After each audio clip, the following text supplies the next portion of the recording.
A long time ago, a woodcutter and his wife lived in a small cottage on the outskirts of town. Their life was a simple one.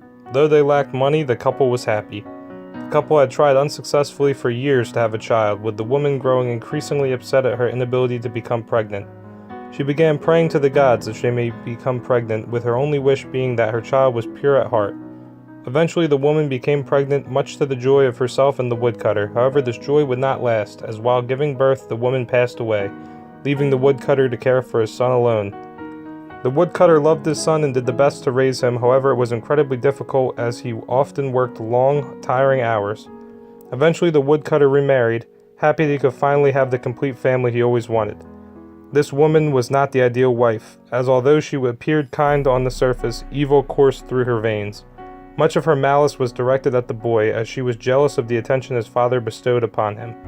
Her hatred of the boy led her to severely mistreat him when his father wasn't around, feeding him little more than scraps of bread and beating him mercilessly. Eventually, she concocted a plan to lead the boy into the woods and abandon him there, ridding herself of the burden of caring for him. One fateful autumn day, she convinced the boy to accompany her into the woods on a trip to forage for wild mushrooms.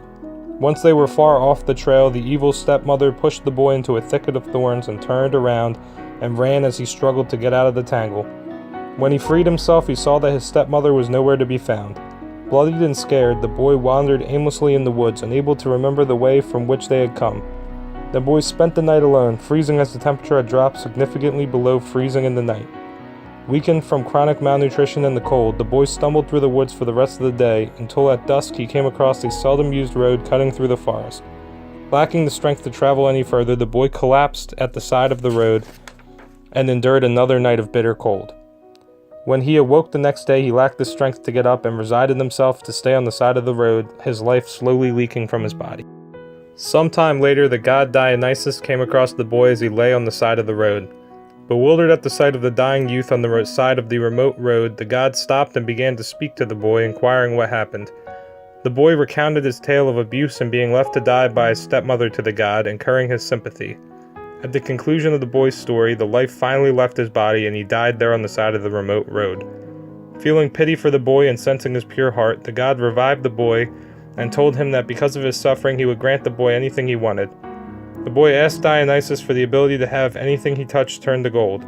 Warning the boy to carefully consider his wish, the boy again insisted that he wished to have anything he touched turn to gold, in order to provide money for his poor family so his beloved father didn't have to perform back-breaking labor anymore.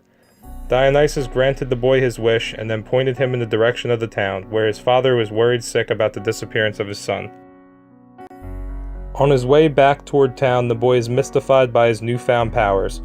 He touches a number of rocks, turning them into gold nuggets which he places in his pockets.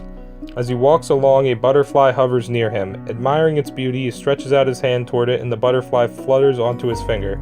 However, to the boy's horror, the butterfly instantly turns to gold when it lands on his finger. Realizing the dangers of his powers, the boy rushes to make it back to town as soon as possible in hopes that he could build a stockpile of gold and then be rid of his powers. Back in town, the boy rushes through the streets, eager to see his father. Running down a narrow alleyway, he turns a corner and nearly runs into a woman. After stopping in the nick of time, he notices that the woman he nearly ran into was his stepmother, on her way to the market.